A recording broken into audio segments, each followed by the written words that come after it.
sbagliata, messa fuori, c'è Pirlo, ancora Pirlo di tacco, tiro, gol!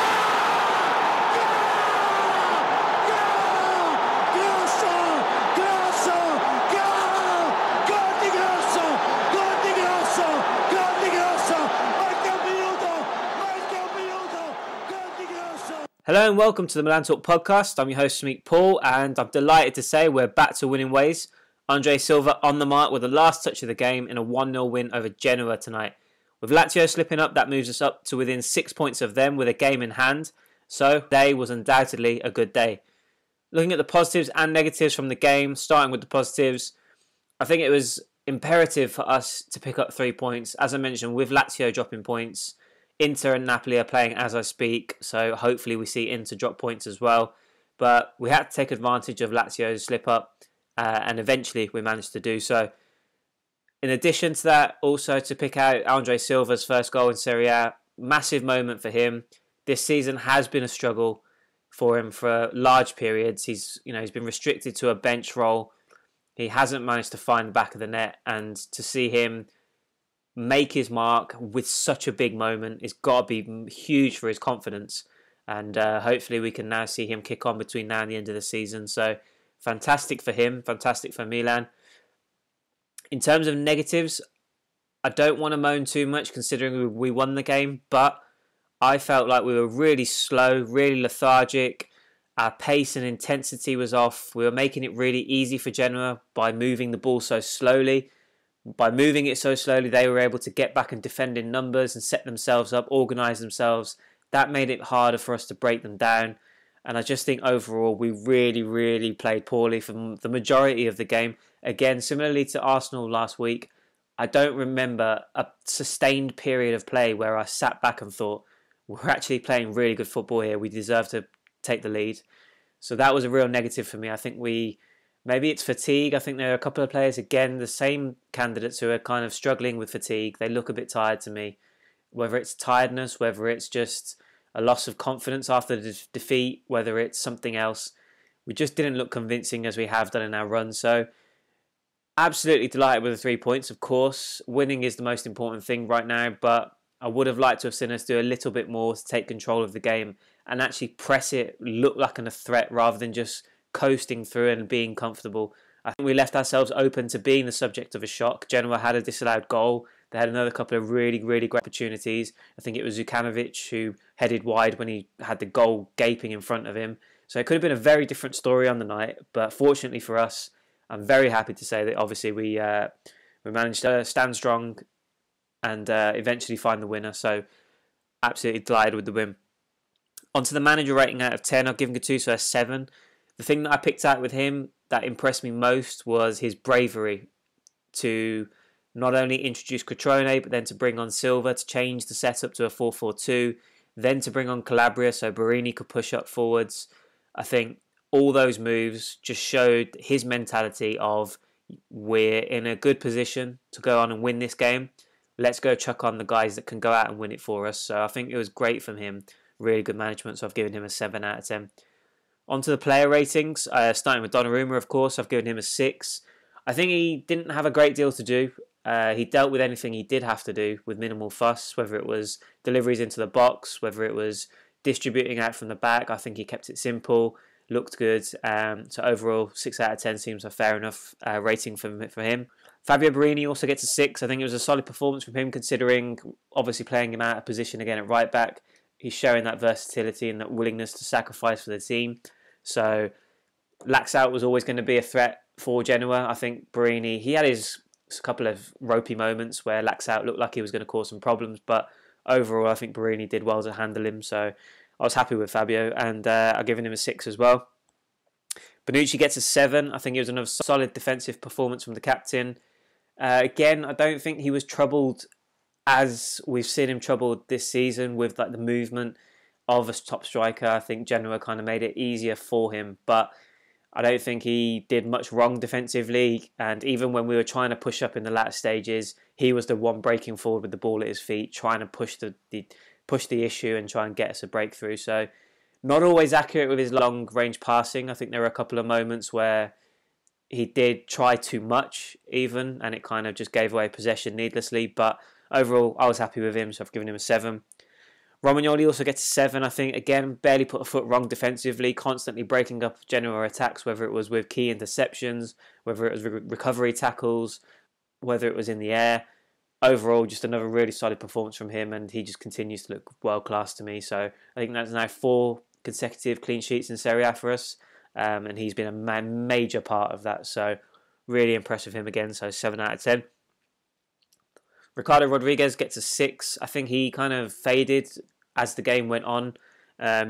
Similarly to Brini, I think he did a good job defensively on the flanks, kind of nullifying and restricting Genoa's joy down that left-hand flank of his. But I looked a little bit more confident breaking forwards and trying to do more on that side of the game. But overall, I think it was a decent enough shift, but a 6 out of 10 for him.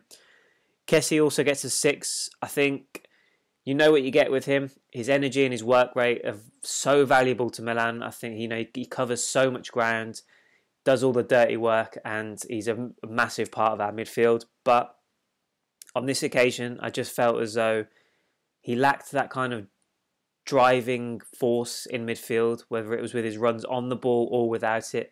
I think that was a real problem for us in why we were so stagnant and we struggled to break Genoa down, getting in between the lines. I don't think he did enough off the ball. I think he was trotting around too much, as were most of his teammates. So I'm not just singling him out, but I just don't feel as though he was as energetic and at it from an attacking sense as we've seen from him this season. So if he's on the ball and he's pushing the issue and the tempo, I think it kind of sets us in motion in midfield. So disappointed with him to an extent, but overall kept us in a strong position in the midfield. So I've given him a 6 out of 10. Biglia also gets a 6. I think he looks a little tired. I don't think he's covering his ground as quickly and efficiently as he has been in recent weeks. He does a lot of positive work in terms of regaining possession, breaking up attacks of the opposition, but his passing is still a problem for me. I do feel as though he does too much sideways, backwards passing. I think he needs to be a bit more positive because he almost is the first line of our attacks. Unless Bonucci bypasses him, I think Romagnoli and the 2 fullbacks will also all look central and ship it off to him to get us moving in the right direction. So for me, I think him slowing everything down and going sideways or back or just playing the really simple passes, it kind of sets in motion the issues that we're having with our attacks. I mean, it's a problem for many players, so I'm not just saying it's all down to him, it's all on his shoulders, but I feel as though he needs to do more to push the tempo, like Locatelli does when he plays. Admittedly, there are negatives to Locatelli's attributes and his game. I think, he is found wanting defensively, which is Biglia a strong point. So if there's a balance between the two, fantastic. But Biglia, for me, 6 out of 10. I think he did a decent job, but there are still question marks for me. Giacomo Bonaventura also gets a 6. I think he's another player. Looks like he could benefit from a rest. He looks very tired, not as sharp on the ball. We've seen him take on players and look really good and very dangerous, but just not seeing that from Jack at the moment. He did have his opportunities on goal. I think he had a couple of long-range shots that were testing, but again, without real conviction, thinking that he would slot one away. So a decent enough performance. I think he was lucky to maybe stay on as long as he did. There's an ongoing debate as to whether, Hakan and Jack, when they're both struggling, who's the best option to come off.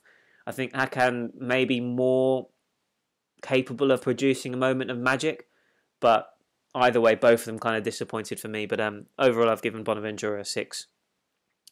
Suso also gets a 6. Now, this might be a bit contentious, but I think, yes, in the latter stages, he kind of took on that responsibility to be the constant threat to Genoa to try and find a breakthrough.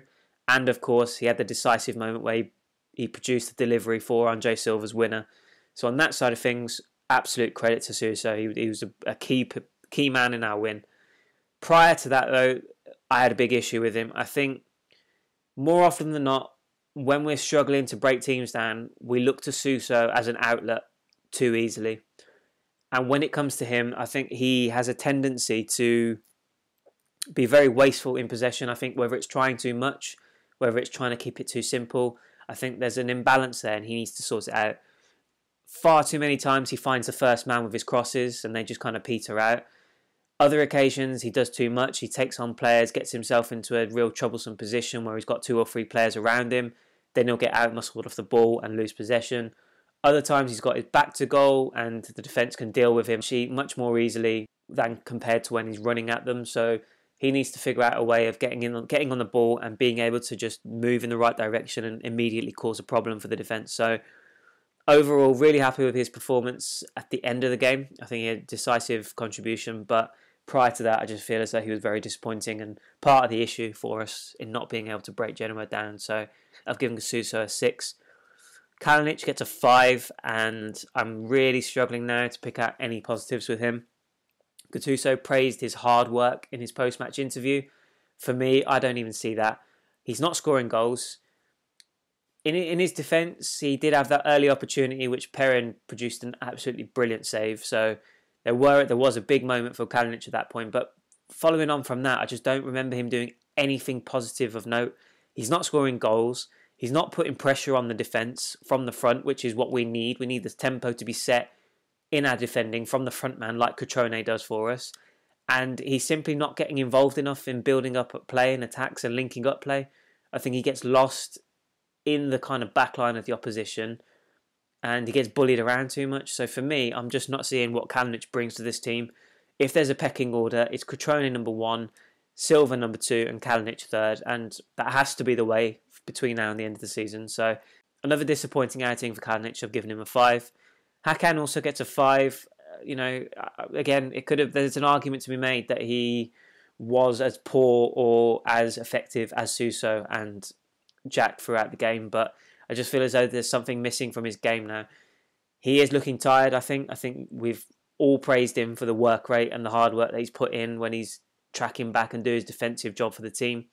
But there's just something missing in his sharpness, in his passing, and he's just not as inventive as he has been. He's trying to play it too simple. His free kick even looked tired. It was just, he's come with his massive reputation from Germany for being a top free kick taker. That free kick just almost like a pass back to Perrin and kind of just encompassed his whole performance, to be honest. So I don't want to be too critical of him. I think he is still playing a key role for us, but ultimately we need more from him, and so I've had to give him a 5.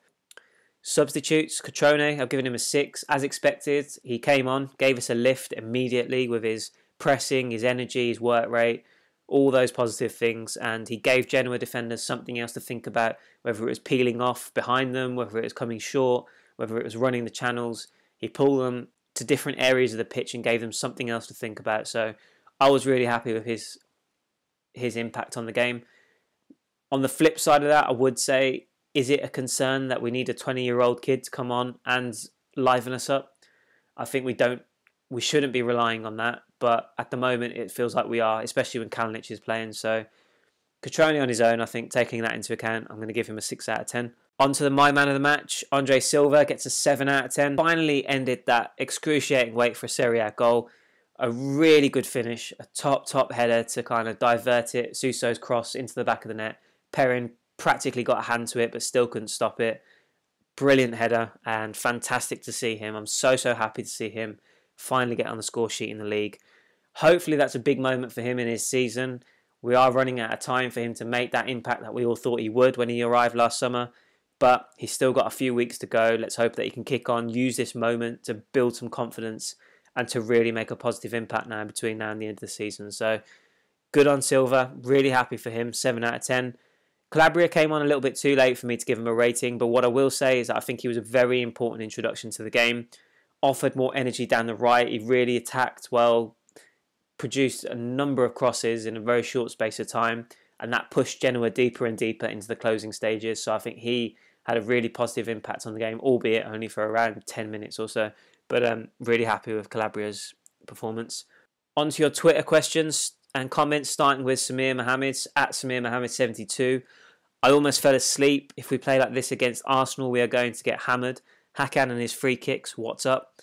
Jack, play more passing, please. Ricardo Rodriguez was better.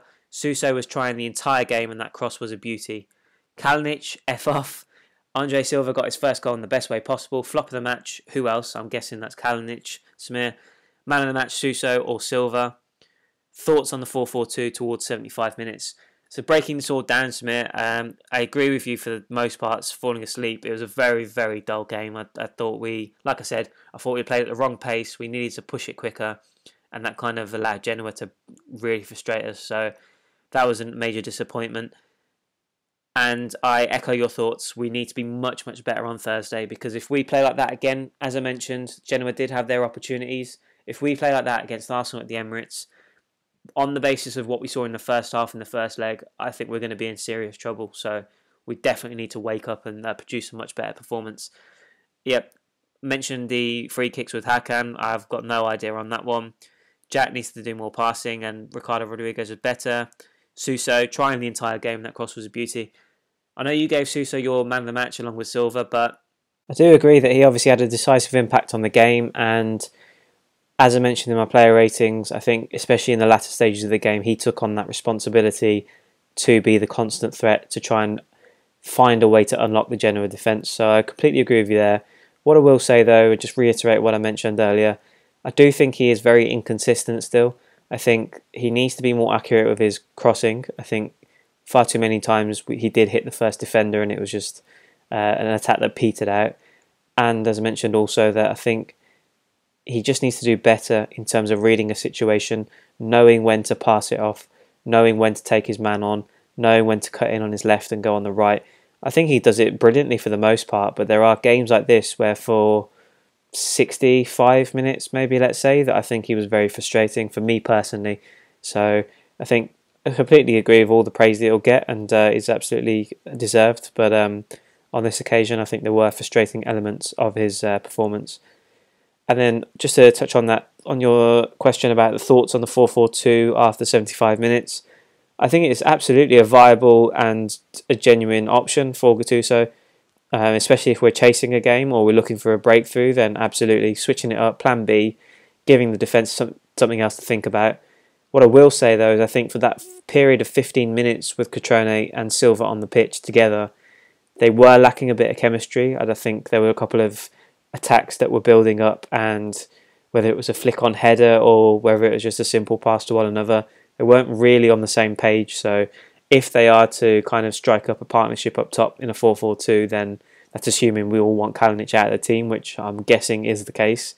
Then I would say that those two need to work on their chemistry a little bit more for it to be a viable option. At MD Coop 3, had more spark with Cutrone, Silva and Calabria, obviously lucky to win. Wonder if they're a bit tired or looking ahead. I agree with you on all that. The trio absolutely made a massive impact on the game. They all livened us up, added a bit more intensity and urgency to our play. Lucky to win, yes. I did say on Twitter myself that I think, I don't think we, personally in my opinion, I don't think we deserved to win it, but we did. So happy days on that front. And yeah, I think tiredness is becoming more and more of a factor. We've had a very busy schedule. It's not going to get any easier anytime soon. But I think fatigue is catching up with some of these players. I don't think looking ahead is such an issue, but tiredness, absolutely. At the Milanisti 11, dreadful game to be honest. How can we expect to break down Arsenal twice away from home if we can't score until the last minute against Genoa? However, my boy Andre Silva finally gets his goal. I'm just as happy as he is. I never gave up on him, and let's hope he can get some more goals. I feel like now he'll have more confidence and the team will benefit from it. We really need this lift before the toughest match of our season on Thursday.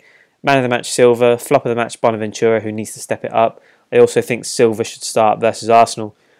Milanisti 11, as always, and with a lot of the comments that are left on for this particular podcast, finding it very, very difficult to disagree with your assessment. Dreadful game, 100% agree. I think for 85 minutes until we started really pushing it on Genoa and until we really started putting it on Genoa in the last 5 minutes or so, I think it's a really dull and boring game, unfortunately. But 3 points, that's all that mattered in the end. And yeah, I think we will. If we struggle, if we play at the same tempo with the same lack of urgency and movement off the ball, just a bit more, there was no dynamic to the attacks where there was a give and go, 1-2s, just nothing special. Everyone was just trotting around in their sort of rigid positions and not really offering that flexibility between the lines to make something happen. So it was a bit frustrating. So yeah, if we play like that against Arsenal, I think we're going to have a problem. Fantastic for Silva. Yep, agree with you on there. Hopefully he'll have a good run of form now, but we'll have to wait and see. Let's not get ahead of ourselves. And yeah, I think good shout, Silva man of the match, flop of the match, Jack. There's obviously a little ongoing debate with a couple of people bringing up their opinion that maybe we need to upgrade on Jack's position in the summer. I think we're not quite there just yet, but it's a growing concern, I would say, because we do rely on him to do much more than he is doing. And as I mentioned, it might be fatigue. I think he is struggling with that a little bit, but for such an influential player in our team, he absolutely needs to do more. So hopefully we can get that out of him. Rishab Dabari, at Rishab Dabari, hope we start with Silva in midweek now and for some time to come. We need an epic performance against Arsenal to have any chance, and I don't think Cutrone will offer the creativity that Silva will on the ball, or in terms of dropping back and linking up play and holding it up. Man of the match for Rishab was Andre Silva for finally being the difference maker, and a shout out to Romagnoli and Suso as well for good performances. Flop of the match, Kessie, for basically looking dead for most of the game. Him or Ricardo Rodriguez both look pedestrian. Rishab also added that bloody ninjas chopping onions in my house. Not the best game. We didn't play well, but with the two creative players on the pitch in the end made the difference. Suso had them swinging in all game, and finally someone met it in the box. Again, Rishab, brilliant analysis. Can't disagree with much of what you've said there, really. I do hope Silva starts, yes, because I think Cutrone had trouble making an impact against Koscielny. I know Mustafi picked up an injury today, so whether that's Holding comes in or Chambers moves in centrally, whatever the case may be, I think Silva's got that physicality to really bully them, to cause them more problems, whether it's dropping back into space and dragging them out of position, whether it's just going up against them in the air or just being physical with them. As we've seen now, he's got his goal. Let's hope that's a boost for his confidence in front of goal. But I think he's got a better first touch and an all-round better creative game compared to Cutrone. And Kalinic, get him out of the equation. It's got to be Silva for me to start against Arsenal, then Cutrone to come on and give us that lift if we need it. So absolutely agree with your shout there. I agree with you giving credit to Romagnoli and Suso. Romagnoli, another great performance. Suso with a decisive contribution there at the end. As I mentioned in my player ratings, I can't argue with your Kessie flop of the match shout.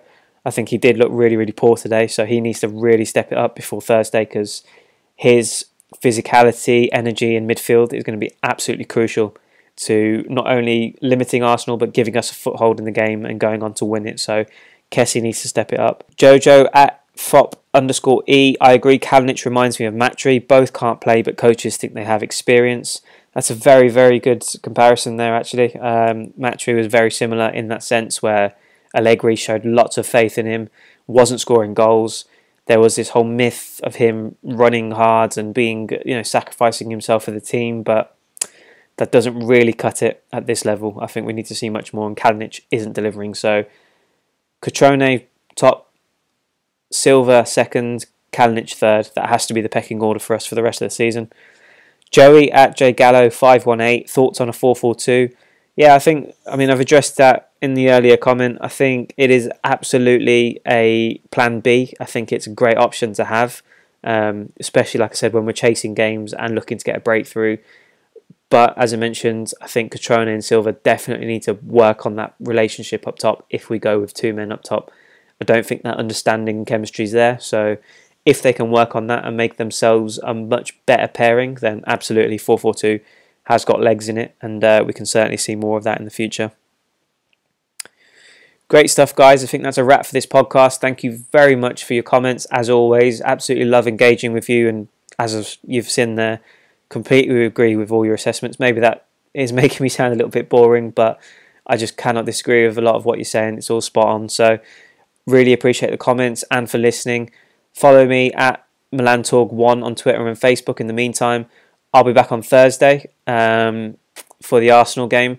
I am going to the Emirates, as I mentioned in the last pod, so the pod will either come out really late on Thursday or possibly Friday, or possibly not at all if we get absolutely smashed. But as I've been quite consistent, I'm sure I'll have something for you. But until then, thanks for listening, and I'll speak to you soon.